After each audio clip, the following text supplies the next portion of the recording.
Welcome to the Retail Tea Break.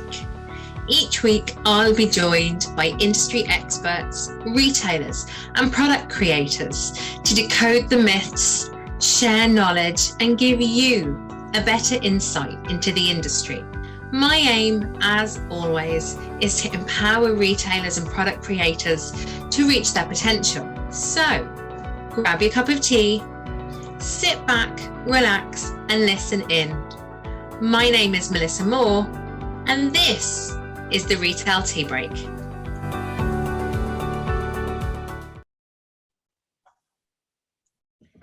Today, I am joined by the MD of an Irish family retail boutique and cafe, and someone who is a true champion of women in business.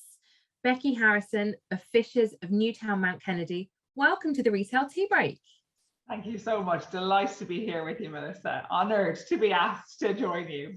Oh, and especially at such a busy time of year, I really appreciate you taking the time out to jump on today. So in, I suppose, the realms of all things tea and boiling kettles, in the time it takes to boil a kettle, which I'm told is about 2 minutes, tell us a bit about yourself and the business. Yeah, don't know if we're going to get so much into 2 minutes. we'll start with the business and then see what's left over for me. So yeah, Fishers of Newtown and Kennedy. It's a family business, as you've said, and we'll get into that a little bit later on. I'm the third family member to be at the helm, although the second generation. In family business talk, generations are important, but it's also important to know that it's the third move. So it was founded by my parents, along with my aunt and uncle and another uncle, and it grew. It was grown by my aunt and uncle, and then my parents took over in year 2000, and myself and my sister took over in 2010. So that's the little history piece.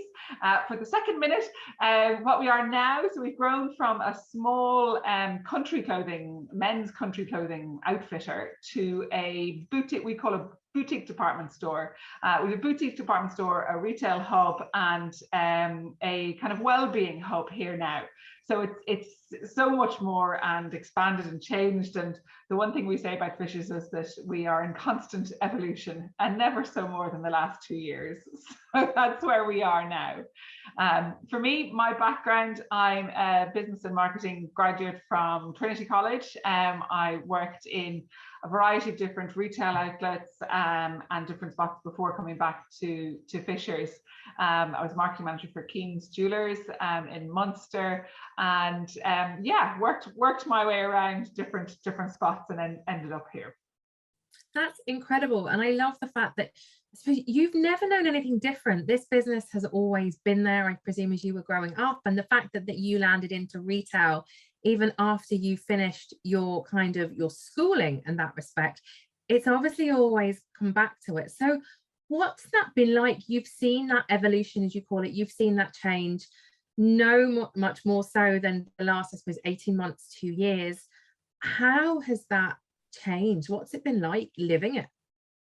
Well, I suppose it's interesting. So while the business has always been here, I suppose in my youth, it was my aunt and uncle that ran it. So we were slightly removed, although my dad had a business consultancy at the time, and we would have consulted on marketing. And so I would have been, as a child, sticking labels on envelopes to send out to the customers and stuff. So there was always a connection there. But it was never inevitable that I would come into this business at all, even when my parents took over. And I did work with them. So I worked with them and then away and then back again. And it was never inevitable. I think what it brought to me is that I always wanted to run my own business. So it gave me that, but it wasn't necessarily going to be this business. When my aunt and uncle were running Fishers, my parents ran their own business. My mum was a caterer, she's a chef, and my dad as a banker, an ex-banker, and then became a business consultant. So I'm surrounded by entrepreneurs and people running their own business. So I suppose that was what I got from it growing up, rather than retail specifically. actually, and it sort of just happened that it's ended up that I've been back into retail, but obviously well stuck into retail at this stage.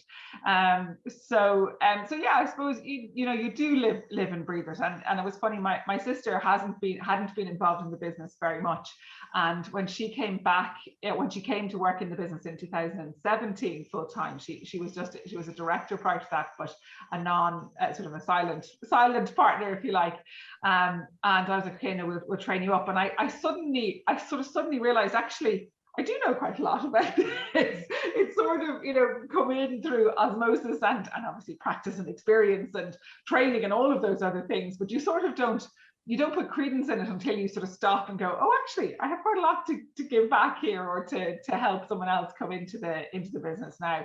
So yeah, no, well settled into the retail environment, certainly.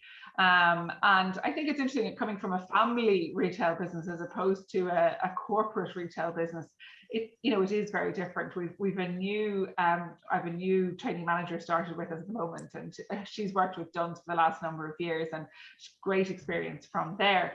But she's the differences she can see, and also what we're learning from her, but what she's bringing in, it is worlds apart. Looking at it from those two sides as well. So that family piece has always been core to what we've been about here, and that the whole team is part of the family, whether they're related or not. I love that. And I know I've certainly been reading about how important, and we'll come to this in a bit, that your team is both to Fishers and the growth of Fishers going forward.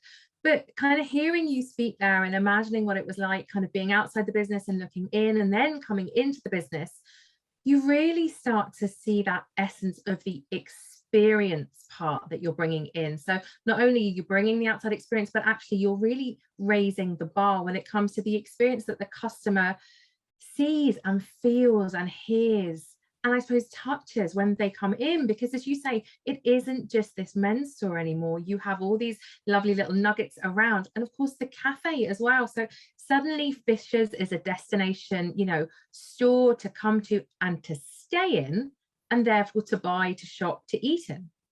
Absolutely, Melissa. And I think that's something, obviously, the whole retail sector has been moving, certainly outside of essential purchases, has been moving towards that retail sort of feel for the last 10, 20 years. It's not a new phenomenon. And then obviously COVID has come to put a spanner in that, and I'll come back to that in a second, because I have a couple of thoughts on that. But that experience economy the experience of shopping has always been actually really important down here. We're located in County Wicklow. We're not on a high street, so we're not attracting passing, we don't have footfall walking past our street that we're attracting in. If people have to make an effort to come here, so when they do that, we need to look after them once they're here, and they have to feel that their journey has been worth it. So for us, do you think it's been easier though? Sorry, there, for the very fact that this is a family business. So do you think actually, because you're more likely to treat the customers as your friends, as your family, even if you've never met them before, is that easier then to almost teach the staff or show them so that they have that essence as well? Yeah, I think it probably is. And obviously, in any business, the culture comes from, the top down, and you have to see that there. So if it's our modus operandi, to welcome the customers and to give them that warm, cuddly feeling. And you said that earlier, it's about what they feel. And for us, it is that atmosphere piece of the business is so important. And it comes from a smile. It comes from, it's not anything more tangible than that. So that's absolutely vital from our point of view. And yes, I think that if the team feel like they're part of the team and they're part of the fabric of the business, that will happen automatically, if you like. So, we're so lucky. We have such a loyal staff here at Fishers. We have, I was actually talking to someone else recently, and most of our staff are here, a significant amount of time. We do get new staff all the time. We have people retire at the other end, and that's the way it works. But of our staff, so we have 2 new staff in the last year. And outside of them, our next newest is, or our next longest that has been serving with us is probably 6 or 7 years, and then we go right back. Our longest current serving member of staff has been with us over 20 years. So they obviously like working here, which is great for us to see, because someone's not going to stay around if they don't like it.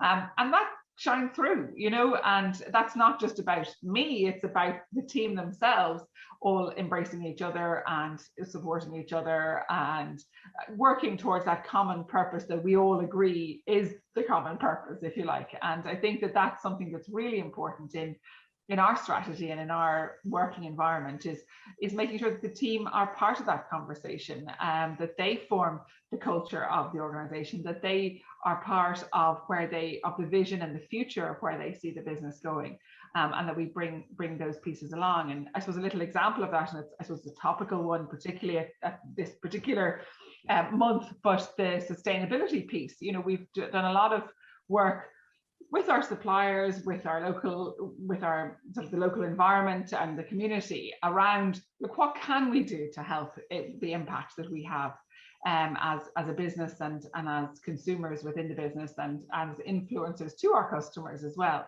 And the staff have really engaged with that. They've just been amazing, the team, and coming up with all sorts of brilliant ideas on how to do it. Not just about sourcing particular products that maybe are local, so there's no transport, or are made from sustainable materials that are or recycled materials, or any of those type of things, but also looking at the community side of it as well. So we team up very often with our local Vincent de Paul shop, and it's about this winter now, it's a donate your winter coats so that the homeless people can be warm, but also that they're being reused and not being thrown out. And we're tying in with that, and we're giving a voucher back when people do that. So it's trying to think of it in different ways, and all of those ideas have come from the team and how they want their business to be perceived, locally and further afield. So it's really important, and they're amazing. They have such brilliant, we have such brilliant ideas. Everyone has brilliant ideas. You just need to listen to them and encourage people to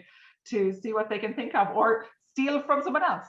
I think this is why when I approached you to pop on this podcast, I think that's really special, that you truly embrace this whole idea of internal customer experience.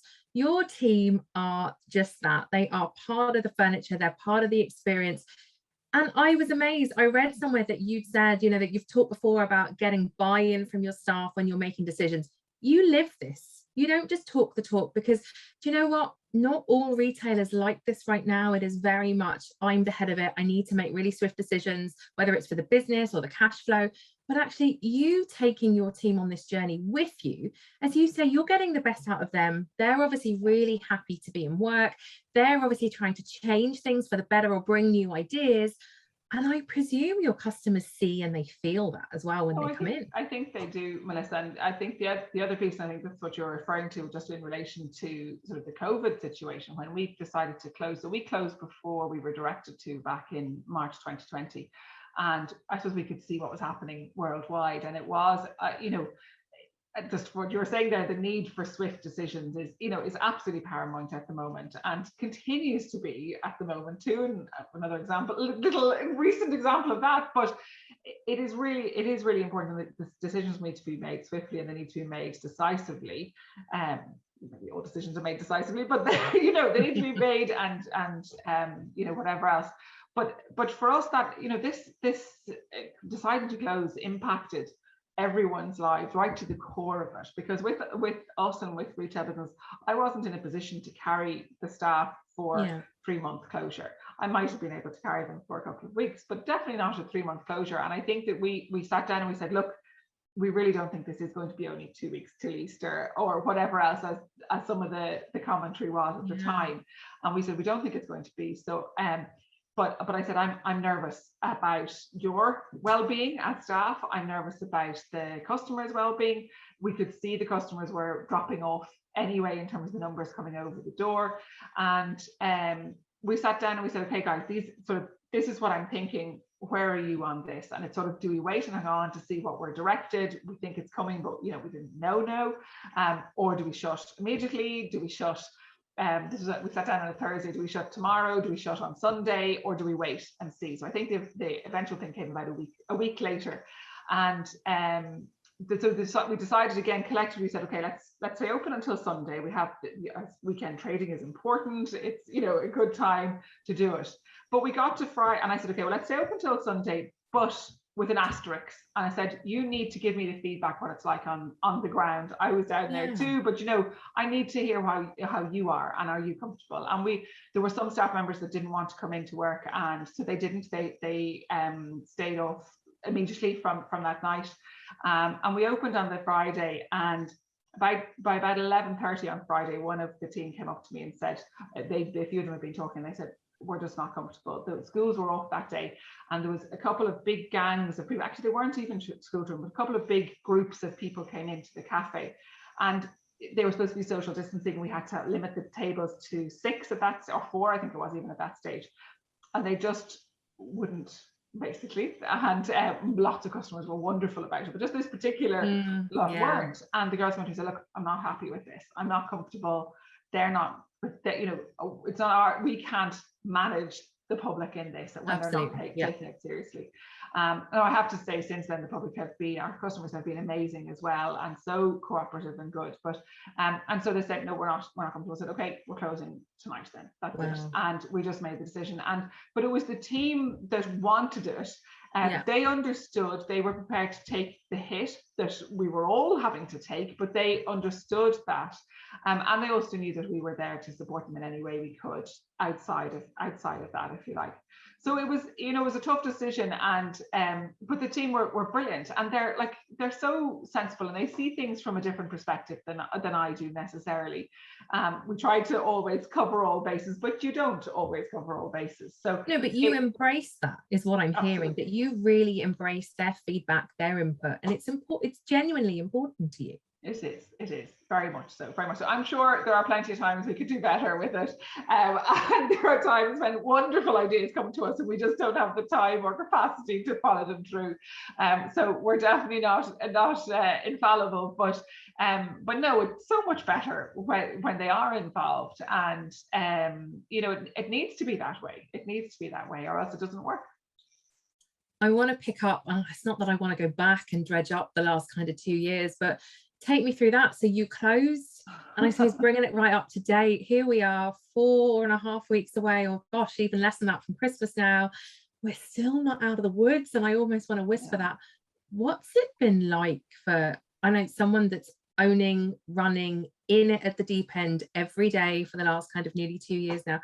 What's it really been like? Well, I have a whole other talk on that, Melissa, that would take up the whole session. Part 2 next week, everyone. Highlights. No, look, it's been everything, is all I can say. So it's been incredibly stressful. It has been exciting. There's been fantastic opportunities. It's been, really difficult. Literally the whole gambit of emotions is what it's been, and I think everyone will say the same thing with that.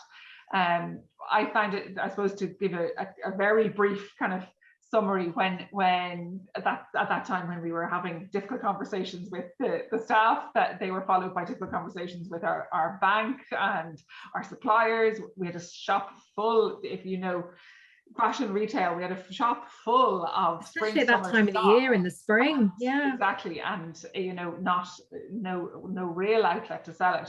We were operating online, but I'll talk about that in a minute. But so there was difficult conversations to be had all around. And what was really interesting, because we were that little step ahead, we were having conversations with some suppliers, and I got laughed at by some of them. What are you doing? You're overreacting completely. Wow. That's ridiculous. This type of reaction. Anyway, I won't get into that. But so a huge amount of stress. And it was really interesting. So before, I was very certain that this was the right thing to do, to close. So I was very comfortable with my decision. And all the talk was that, look, the banks will talk to you. You can talk about pausing your outgoings. And that's very much how I kind of went into it. So I said, look, this is the right thing to do. Our shop is not essential. People don't need to buy clothes and gifts. They can survive. This is the right thing to do. We need to close.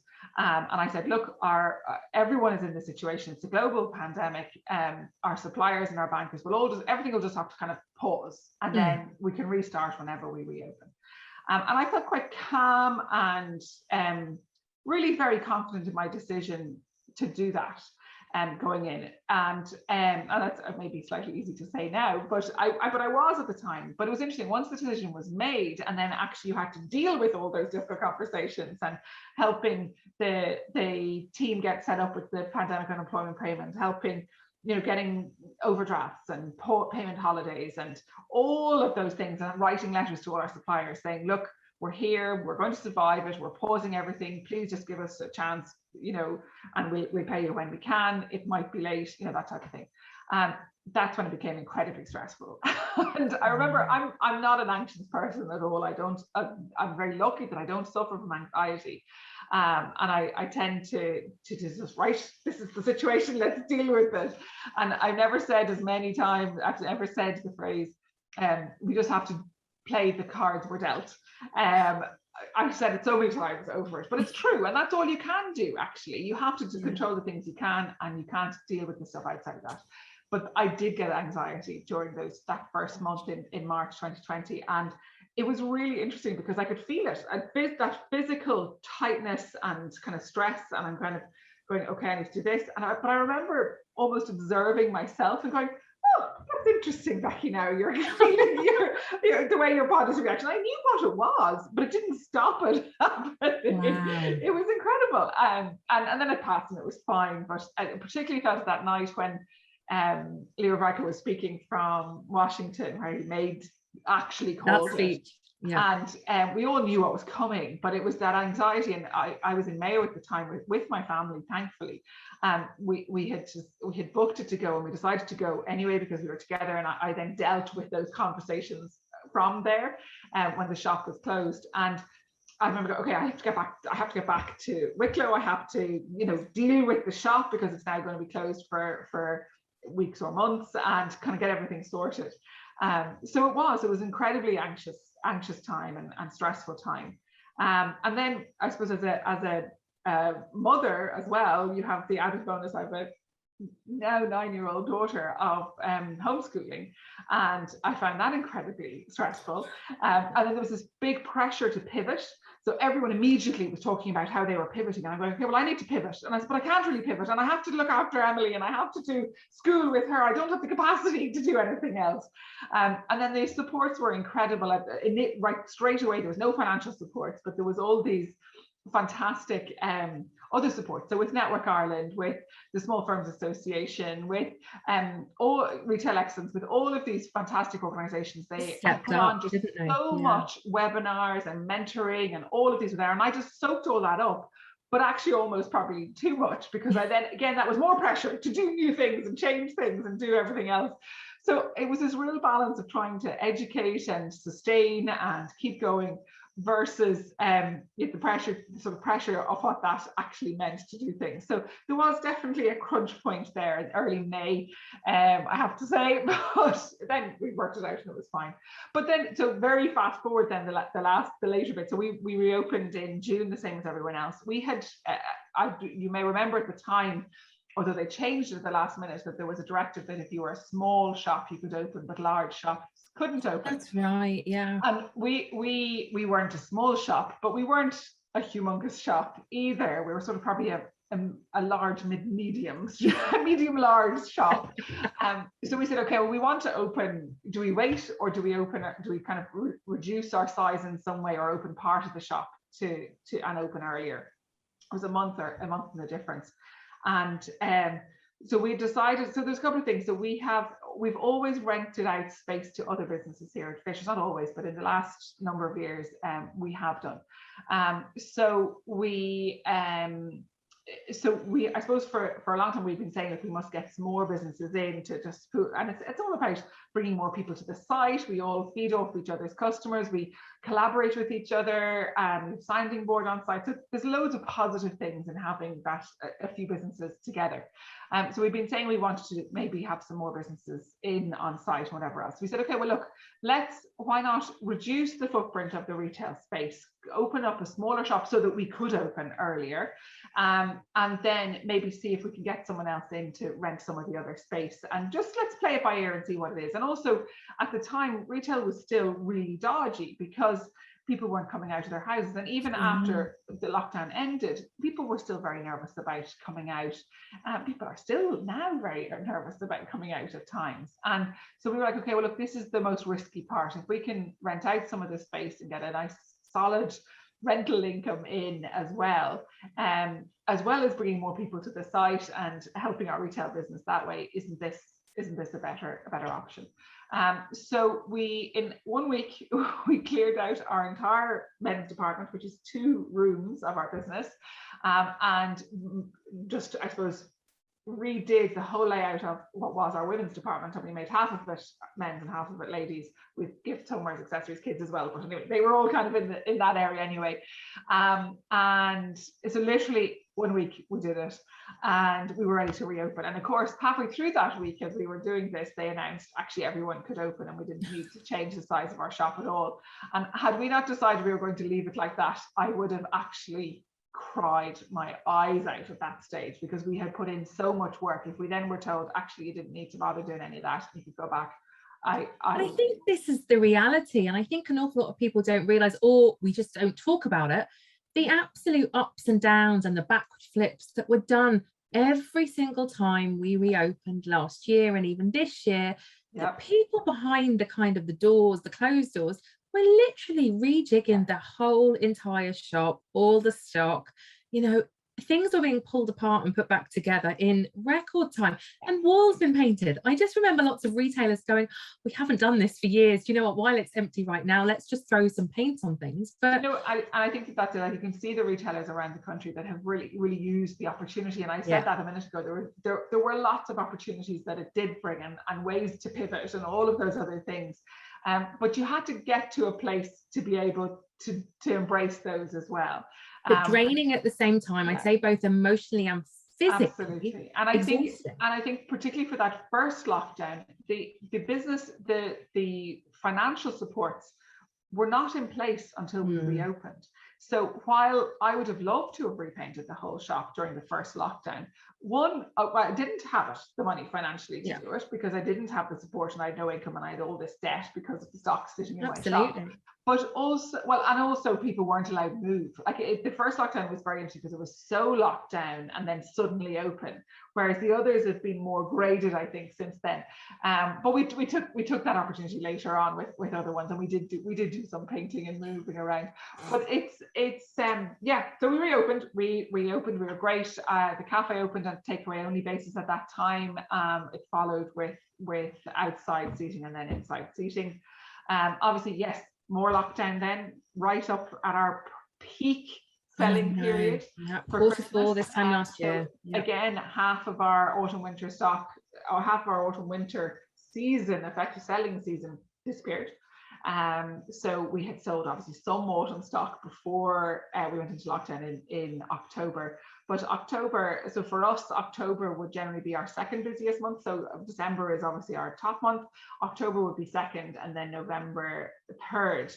I think there's been a huge impact with Black Friday, and I know we were mentioning that too in November trading figures recently. So that would be a factor there. And also, because we're a department store, we see really interesting buying shifts. So we have the men start buying for winter, autumn and winter in November, and the women stop buying. So they've bought all of their winter stuff by the end of October, and then from literally the 1st of November, they're then into buying gift mode for Christmas, and they buy for other people but not for themselves. So it's, or not as much, of course they do a little bit, but not. But as it is really interesting, you see the profile of the customers in the shop change completely during this period. Now we're in the middle of November now, so it's that change is happening at the moment. It's fascinating. But yeah, look, I have to say, I have to put a word in. I think the government has done an incredible job with the support they've given businesses, particular businesses, and certainly from a retailer's point of view, they have done very well. I sit on the Retail Consultation Forum, which advises the government, the Department of Business, on retail policy and whatever else, and it actually was a fascinating time to be part of that group, because you're hearing how they make their decisions, how it's done. And so I was very fortunate to be able to contribute to that discussion, along with obviously other key players in the industry. I suppose I'm there as the small voice of the small business, but it's they have actually done a fantastic job. I think there's possibly a little bit more they could do now coming in, but and we've availed of absolutely every support we possibly could. We've applied for and been lucky enough to get. I suppose just a very quick, and I'm really conscious of the time, but we have the other piece that has been really interesting this year is the online kind of story. Yes. And I haven't really. Oh yeah, I definitely couldn't let you go without talking about this, because it's been the biggest news story, hasn't it, really? Even though, as you say, you were online before COVID, but I presume, like everyone else, it exacerbated it, accelerated it. And yeah, so again, it's sort of an interesting sort of 2-minute potted history, but we were really lucky. Again, kind of this opportunity was there because we had the infrastructure set up already for our website. Our website was there. We weren't paying it very much attention in the previous years to COVID, because it's such a big resource, it takes a huge amount of resources to maintain. So if you think we're getting, new stock in, we're getting new stock in every week. But even if you take it seasonally, we're getting in probably four whole new collections every year. And all of those individual items need to be put up online, and they need to be promoted. They need to be both, orders need to be fulfilled, the whole logistics around that. So it's a big task. And actually, I very much view the website as another shop or another store. And it is, and I think for the reasons you described there, they need kind of funding in the same way, they need manning in the same way. James Byrne from Fairly was on a few weeks ago, and that's exactly what he said, that you wouldn't go and start a new bricks and mortar store without having all your ducks in a row. And yet in the last year, unfortunately, retailers have had to literally fire up these new e-commerce stores, but haven't necessarily realized what they're getting themselves into. Yeah. Well, I think that's for, so we had a website for years, but it was something that we were actually quite slow at going into fully, because exactly of that reason. Because I was going, okay, that's fine, we can get our voucher from the Leo to help us set up the site, but it needs to be integrated with our EPOS system, or else the customer's always going to have the wrong quantities, and so they buy something that isn't actually in stock. So that they have to link up. We have to look at our logistics, and because they're such a huge piece, and you hear things like boohoo.com and the number of returns they get and how they process them, and I'd love to be at their level. We're nowhere near that, but you do have to think about those things. So how are you going to physically manage the logistics of this? So we were purposely slow in terms of setting up, but we had actually set up the infrastructure in terms of online was there, and we had employed someone to come in to manage the website for us in-house. Just the website piece, never mind the social media side and the digital marketing side, but and we were planning to do that for spring 2020 anyway. Wow. So we were really lucky that we were in that position, but we were still at the start of it. We hadn't done it yet. So it was literally, we were getting the resources in place. And also remember that while this big news obviously subsequently has been online, trading online, but for the first couple of weeks, we actually weren't allowed to trade online either. Everything had to shut. So we weren't even allowed, fulfill it. And I was also really conscious about the messaging. So sort of saying to customers, come and buy from us online when they've lost their jobs. You can't promote too much this non-essential item.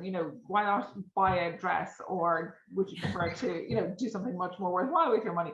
So there was a big hesitation. So the first month or two, we didn't push online at all.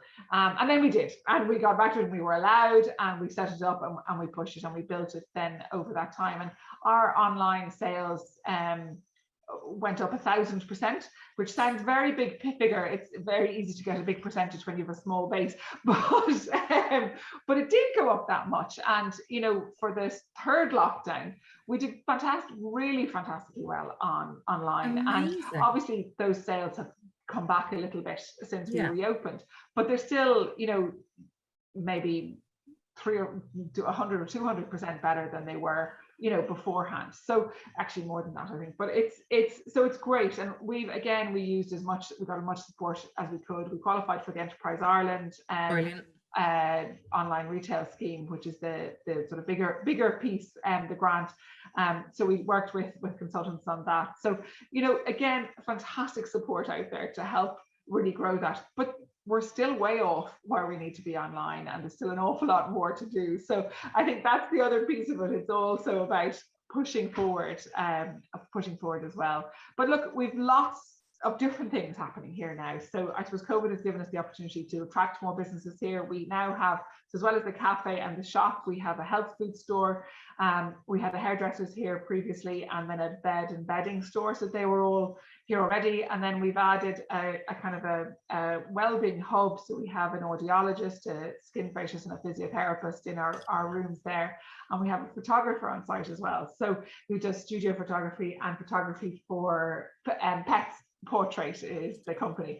So, you know, we've lots going on here. It's given us the opportunity to do that. And I'm really happy with where we are now in terms of the business as a whole, that you have that diversity so that whatever the future throws at us, that we have elements that will succeed. And you know, and that's what it's about. It's about, you know, sort of spreading the load a little bit, but making it more sustainable going into the future. And for us, again, and it's about, you know, people come to maybe buy a coat from us, but they can get their health food, they can go and get their hair done, they can get, you know, whatever, all those different things all are here on site. So it's loads of different reasons to come now to us and visit where we are. It's like a little micro version of the experience economy that Pine and Gilmore kind of thought about when they were writing that paper back kind of 22, 23 years ago. It's phenomenal that this is pretty much what you've created, is what they talked about. Having everything together, having that customer be on that journey, and you've become like a destination, one-stop shop for all the needs for the customers. I love that. And picking up on something you just said there, I suppose my final question, what is next for Fishers? I mean, how exciting. You've been on this journey, you're very much still on it by what you're saying. What's next? Well, I think it's a very good question, Melissa. I don't necessarily have a succinct answer for you, but I think for immediately next, it's about consolidating where we are. I think using the venue that we have here to its maximum is really exciting. So something that's kind of missing or has been missing for us is we would always do quite a lot of events on site pre-pandemic, and so we would do fashion shows and workshops and that type of thing. And so I'm really excited to get those back. If you like, again, we had a fashion show earlier at the beginning of this month, and it was our first one back. We did it in the cafe. Tables were booked. You had to book a table, not just a seat, and we just kept it to tables, and people had to come on their own. All our tables are kind of in a little booth, each of them, so it's very safe, and it was really well managed. It was fantastic from a COVID perspective, but it was so nice to have that little buzz back in the shop. Sure, and the atmosphere. Customers coming to have a look at the new collection. So we love doing that. We streamed it online, so part of our new online presence. Wow. We streamed it online as well. So look, I think that the website absolutely is a focus for us going forward as well. We need to be careful, but that we do that properly and sustainably and efficiently with limited resources and whatever else. So that's another piece of it. But no, it's really about embedding in, and I think it's about refining what we have. So we mentioned sustainability earlier on, like that is so important, and so really focusing on the stock we have available for our customers, looking at, we do a huge amount with Irish suppliers, so again building that piece as well is really important. And I just love that there's this mix of bits going on in the shop, and that there's so many different options and things going on here. So I think more of the same is the initial piece, and beyond that, we'll see. But there's lots of scope in lots of different ways to do it. And getting back to proper experience economy is definitely where we're at. I love that. There is no better place I can think of really for a true customer experience. You know, you're living it. You're not just talking about it. Your team are as well. Thank you so much for joining me today. It's been an absolute pleasure to hear what it's been really like over the last 2 years, and also kind of pushing on the way forward after the 40 years that Fishers have been here. And I can only imagine how exciting the next few years are going to be. So if you've enjoyed today's podcast, please like and share and subscribe to the Retail Tea Break. Leave us a comment, especially if you've been and you've visited Fishers over the last 40 years. We'd certainly love to hear from you. So until next time, Becky Harrison, thank you so much for joining me today. Thanks a million, Melissa. Fabulous to talk to you.